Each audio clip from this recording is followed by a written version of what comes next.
Quem é quem de hoje? Uma entrevista especial com a numeróloga, cabalista e escritora Maria Terezinha de Battim. Maria Terezinha é pioneira em muitas áreas aqui em Santa Catarina e hoje ela vai contar um pouco da sua história, um pouco sobre os livros que já escreveu e também sobre o trabalho que desenvolve hoje frente à Secretaria do Governo do Estado. Um instante só.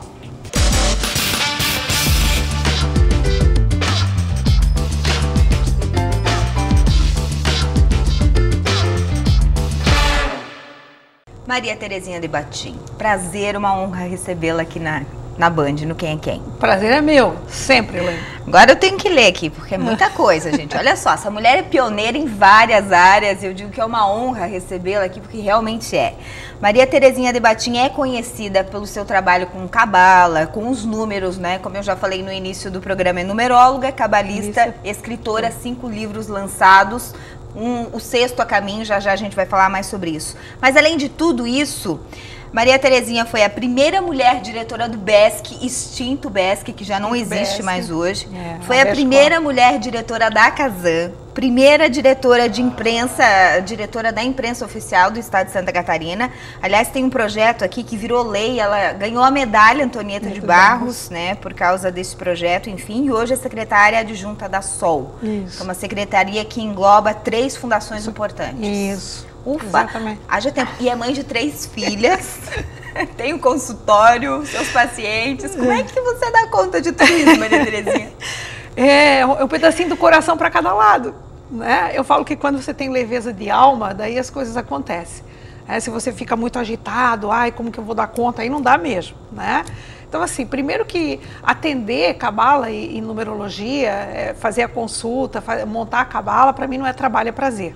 Então eu faço muito isso sábado, por exemplo, no último sábado eu trabalhei até às 20 horas no meu consultório, no meu escritório em Balneário Camboriú, eu trabalhei das 10 da manhã até às 20 horas, né? Aí como as filhas já são adultas, depois janta na casa delas, tá tudo certo. Tudo tranquilo. Lá em casa é uma inversão de valores, não é a mãe que espera, as filhas que levam.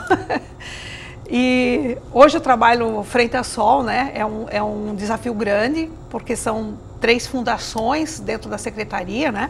O secretário-geral é o Felipe Melo, eu estou como secretária adjunta e a SOL tem a responsabilidade de ajudar a gerir e fazer acontecer na Fundação Catarinense de Cultura, né? Onde tem o SIC e todas as entidades que compõem a Fundação Catarinense, a FESPORT e a Santur, que é a área de turismo. 3 áreas predominantemente masculinas. Você se dá bem, consegue desenvolver sua atividade, tem o respeito de todos, acredito eu, com toda certeza. Quer dizer, essa história de mulher frágil não funciona muito, né? Sabe, eu falo assim, de hoje. Elaine, que tem 2 formas de você ser um líder. De você ser alguém que sai na frente de uma fila indiana quando você tem um grupo atrás. Uma é pela força, né? Quem é forte, ok, né? Vamos falar da força física, da força do grito. E outra é pela inteligência. Então eu acho que eu fico com essa segunda opção, que é a inteligência, né? Conta pra mim, você nasceu em Brusque, no Vale do Itajaí. Isso. Brusque, estudei numa escola em que, muitos anos depois, quando eu já era diretora da BESCOR, me convidaram para ir lá dar uma palestra incentivando as crianças a não pararem, né? Quando terminassem aquele turno, a ir buscar um 2º grau, a ir buscar uma faculdade. E foi bem interessante que uma menina me lembrou algo que eu já tinha esquecido. Ela perguntou para mim, como é que foi estudar numa sala de aula que não tinha piso, era chão batido, né? E eu falei, foi legal, porque daí eu descobri que aquela sala era pequena demais para mim. Depois eu descobri que o bairro era pequeno demais para mim, que a cidade era pequena demais para mim, e assim eu fui buscando lugares maiores, né? Então eu falei para ela, naquela sala de aula, os meus cadernos daquela turma, tem muita poesia atrás. Então aquela sala de aula não me afetou, né? Porque chegou um determinado momento, era uma escolinha de bairro, e os professores comunicaram aos pais que nós íamos estudar 2 turmas numa só. E meu pai disse que isso era impossível, que ninguém ia aprender, nem a turma que estava chegando e nem nós. E eles, um grupo de pais foi lá e construiu uma sala de madeira. E naquele ano meu pai veio conversar com o governador Ivo Silveira, que na época era governador, E a família doou um terreno, onde hoje é o Grupo Escolar Ivo Silveira, em Águas Claras, em Brusque, foi uma doação da família, para que esse colégio pudesse acontecer, para que outras crianças não passassem pela mesma situação que a gente tinha passado. E meu pai decidiu naquele momento de que no ano seguinte eu ia estudar no colégio de padre, que era o São Luís, em Brusque. Então eu sabia que era um sacrifício financeiro para ele estar pagando uma escola daquela natureza, sair de um bairro pequenininho para ir lá, de repente, entrar numa sala de aula com 3, 4 professores por dia. Né? Então eu sempre pensava assim, pelo menos pensar, eu tenho que pensar grande. Né? Eu posso ter nascido num pequeno bairro, numa cidade que na época era uma cidade pequena, mas eu pensava, eu tenho que pensar grande, porque o pensamento é que coloca asas nos teus pés. Bom, você começou a escrever poesia ainda na escola de Chão Batido. Que idade você tinha? 8 anos. 8 anos, não parou, escreve até hoje. Não parei. De onde vinha essa intuição? Inspiração. Essa inspiração, de onde vinha? Eu falo assim, para mim escrever é uma libertação, assim, né? Para mim escrever, eu falo que não tem diferença entre construir versos e construir paredes. Porque tem pessoas que quando está construindo uma parede, ela já vê ali uma casa onde alguém vai visualizar um teatro, longe, né? Então, assim, meu avô era pedreiro, carpinteiro, eles vieram da Alemanha e faziam aquelas rodas dentadas para engenho. Então, ele construía casas com tanto prazer, o muro que ele construía tinha tanto prazer, e eu ficava sempre do lado que eu queria saber a história do nível, e eu fazia muita poesia em cima disso. De ver ele construir coisas, eu fazia, da parede surgia. Eu ficava fascinada de sair para a escola de manhã e tinha começado uma parede, chegava à noite e aquele negócio estava fechado. Eu achava aquilo assim fantástico e eu fazia poesia sobre aquilo. Então, eu acho que fazer poesia é deixar que a alma olhe. Que a alma fale por ti, né?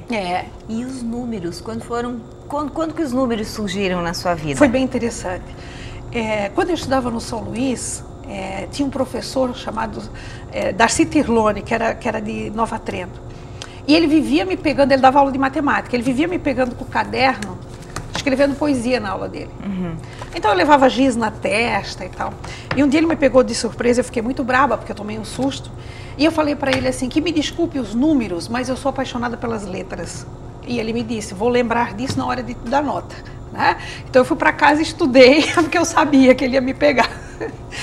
E foi interessante, porque muitos anos depois eu encontrei ele no centro de Florianópolis, mas muitos anos, eu era uma adulta. E ele olhou para mim e falou, nossa, minha aluninha, eu nunca ia esquecer o teu olhar, o teu sorriso e tal. Ele falou, e os números? Eu falei, não, né, sou apaixonada pelas letras. Ele falou, mas eu soube que você é diretora do banco. Aí eu comecei a rir.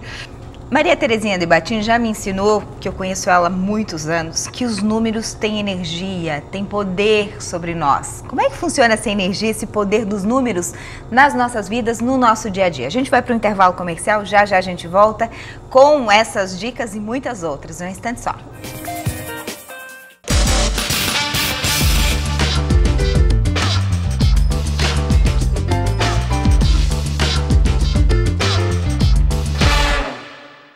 Minha entrevistada de hoje, num papo super gostoso, Maria Terezinha Debatin, numeróloga, cabalista, escritora, pioneira no serviço público na área, diversas áreas, na área bancária. Hoje está na Sol aqui, a gente já explicou mais ou menos o que é a Sol no início do programa, mas o bloco anterior a gente terminou falando sobre a cabala, não sobre a cabala ainda especificamente, que a gente vai falar agora, mas sobre o poder dos números na vida das pessoas. Os números são tão poderosos que Maria Terezinha fugiu deles até uma certa idade.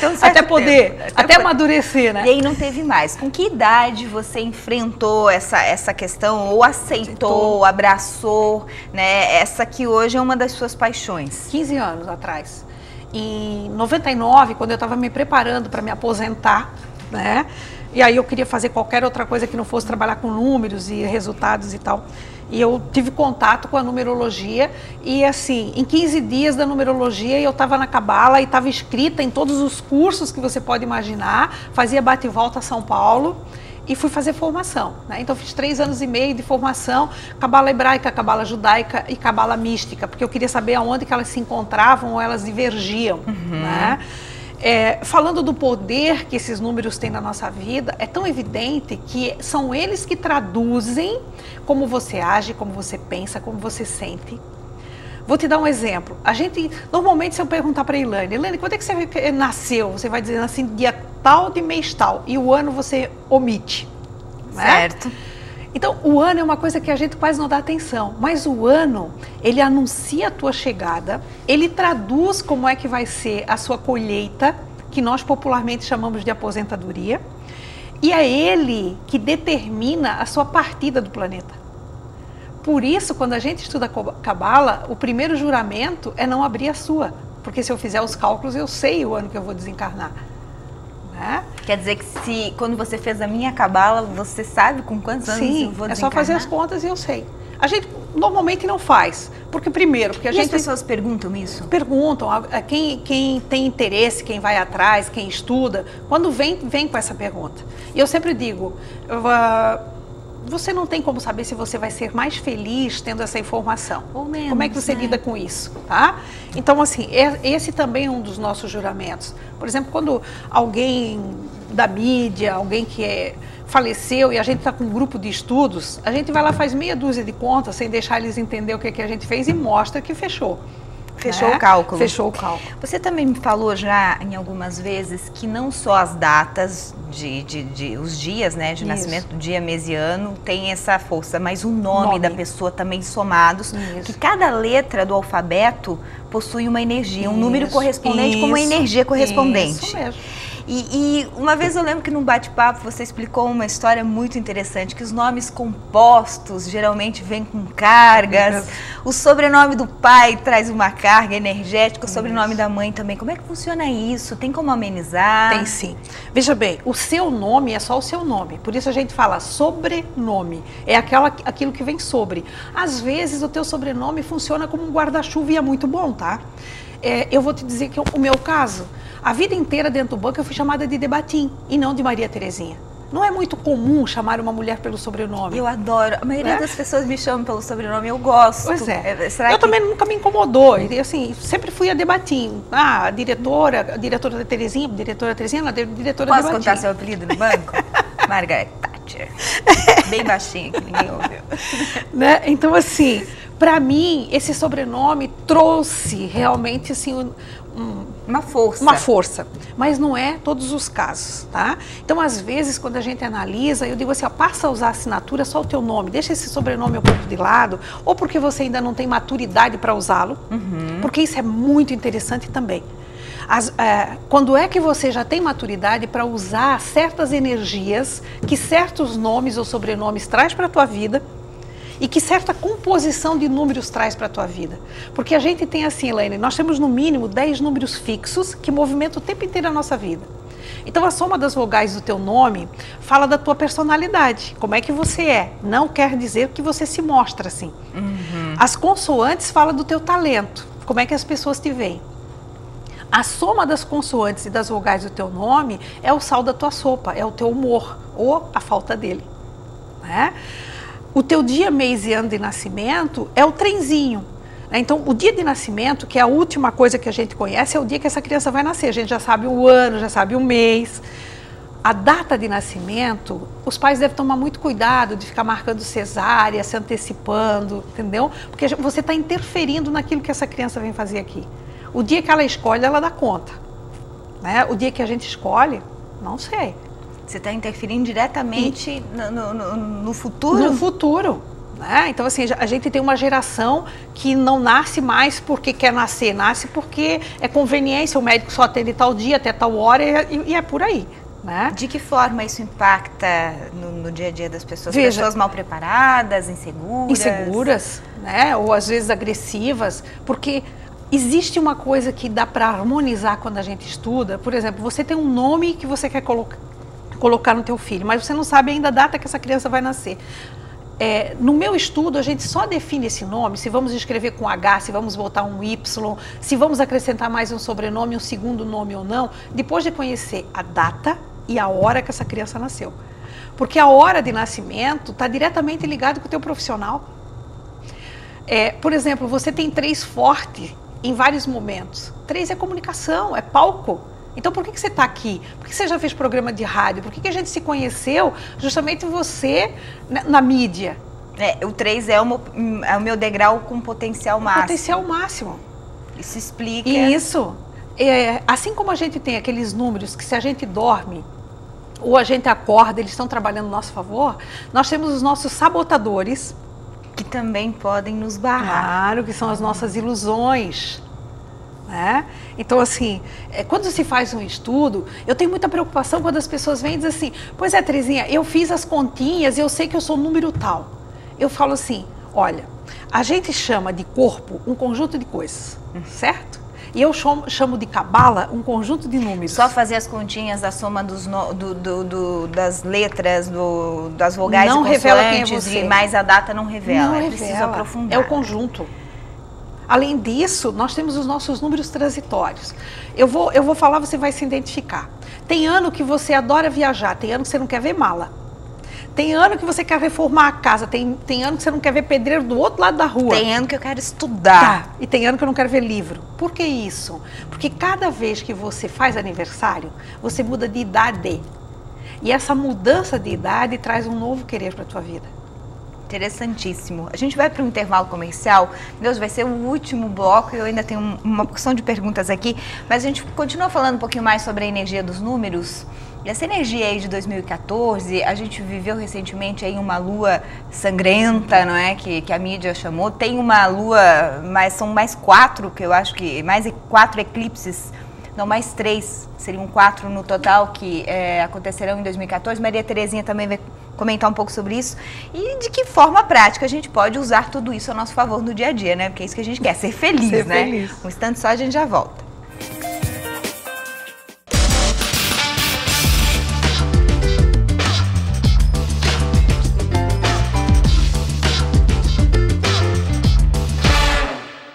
Quem é quem de hoje? Falando sobre números, sobre energia da vida. A Cabala é uma ciência exata? Exata.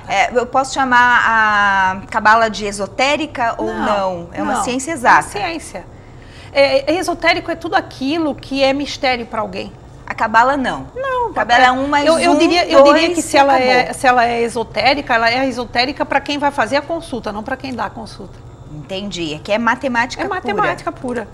A gente já falou de vários aspectos das energias, da energia dos números, enfim.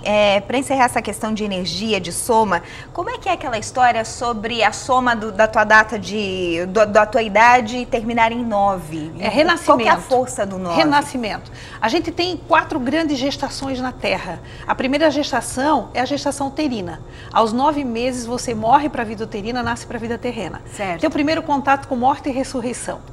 A segunda grande gestação termina aos 27 anos, 2 mais 7, 9. Que é o ciclo que nós chamamos de laboratório. Você erra e acerta e acha que vencer na vida só depende de você. Depois dos 28 começa a cair algumas fichas que para vencer preciso buscar parceiros. Bom, neste segundo grande ciclo você faz a tua maturidade, cada um calculado ao seu tempo. Aos 54 anos você fecha a segunda grande gestação na Terra. Tá? E aos 81, a terceira grande gestação na Terra.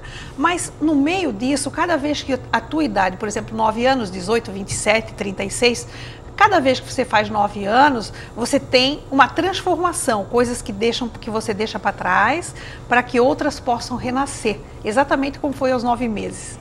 Uau! Para quem completa 36 anos em 2014, então é uma boa notícia? Principalmente sendo 2014 um ano 7, que traz todo um estudo, um aprendizado, traz revelações. Não é por acaso que a gente está vendo tanto escândalo vir à tona. Isso aconteceu em 2005. Helena, em 2004 eu dei uma entrevista em Joaçaba e eu dizia que em 2005 vinha muita revelação e que ia passar um vento debaixo dos tapetes do Palácio do Planalto. É porque eu sou vidente? Não, porque eu faço conta, tá? E a pessoa me disse, nossa, mas todas as pessoas que eu entrevistei aqui, de várias áreas no final do ano, não me falaram isso.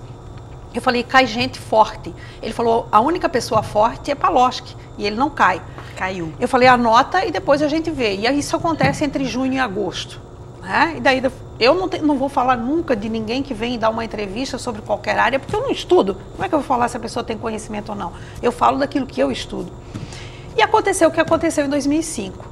Nós estamos de novo no ano 7. né? Porque 2005 mais 9 anos, de novo a gente volta para o movimento. 2014, tem muita coisa ainda para acontecer. Essa coisa de bota para debaixo do tapete, vem um vento e espalha. Tento segurar aqui, vem um vento e espalha. Isso também eu falei no final do ano passado na entrevista aonde dei 2013 a respeito de 2014. Né? O ano 7 é o ano da justiça divina, você não foge dela, você foge da dos homens. Mas da divina não. O que a gente pode esperar de 2014? Muita sabedoria. Quer estudar, quer buscar, quer entender uma nova área, não interessa em que área, comece agora. O 7 é a casa do escritor, é a casa do compositor, é a casa do justo. 7 é a casa da vitória. É quando os nossos esforços começam a dar frutos. Então aproveitem esse ano, sabe? Agora, quem 2014 que é 7 pune? O safado. Aquele mentiroso que escondeu tudo embaixo do tapete, entendeu? Agora vem à tona. Esse, ele pode colocar as barbas de molho. Para quem plantou direitinho, vai colher. Nossa! Quais são as dicas para a gente viver bem assim nessa energia do 7 em 2014? O 7 pede que você trabalhe a tua espiritualidade, que para nós, dentro da Cabala, desassocia da religiosidade. Né? Para mim, espiritualidade pode ser acordar de manhã, tomar meu café, entender que lá fora eu vou encontrar alguém que não tem esse mesmo recurso, eu faço um cafezinho igual e dou o primeiro que encontro. O outro é fazer uma oração, o outro é fazer um pensamento. É bem interessante, esse ano de 2007 se formaram muitos grupos, eu já facilitei muitos grupos esse ano, buscando. Quando eles vêm, eles não me dizem assim, eu quero metas porque eu quero dinheiro, eu quero trabalhar minha espiritualidade. Então é um ano aberto para isso. Né? Em perceber o próximo. Em perceber o próximo. Eu fui convidada para vários grupos, inclusive grupos de lumieiros, grupos de oração. Né? Então eu tenho grupos que eu participo às quintas, tenho um grupo que eu participo na terça, em que num determinado momento a gente eleva o nosso pensamento, cada um com a sua oração, para aquele que está transitando no ABR, para aquele que está fazendo a cirurgia, para aquele que está sendo operado, para aquele que está chegando no grande universo, para aquele que está desencarnando, que está abanando a mão para a gente. Né? Então, são momentos de elevação no ano que a gente tem a energia do 7 que ajuda e colabora para que isso aconteça. Muito bacana, sensacional. Você tem um site que tem mais informações? Eu tenho meu Facebook, tá? São dois, com Maria Terezinha Debatim. Tá? As pessoas podem entrar, onde eu sempre estou colocando matéria sobre Cabala, por exemplo, como é que a mulher chega a uma continha para saber qual é o sexo do bebê se ela estiver grávida. Explica tudo lá. Explica, tem muita coisa lá. Você escreveu 5 livros. Isso, 5 livros já editados. O 6º está a caminho. O 6º, A Lua e o Caminhante, vai ser editado pela editora Casuar de São Paulo. Legal. Esses livros que você tem podem ser comprados em livrarias? Livraria Catarinense, tá? Livraria Catarinense tem os meus livros e também através do nosso Facebook. Esses livros são para você, tá? Muito obrigada. Esse é meu presente de aniversário. De 0 a 10, qual é o seu número?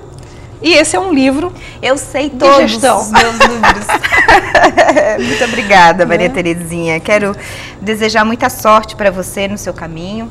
E gostaria que, para encerrar, você deixasse assim essa mensagem para o telespectador, porque eu percebo que cada vez mais as pessoas percebem, acumulam o material e deixam de lado o espiritual, a espiritualidade. Como você muito bem colocou, a religião é uma coisa, o espiritual é outra, não é?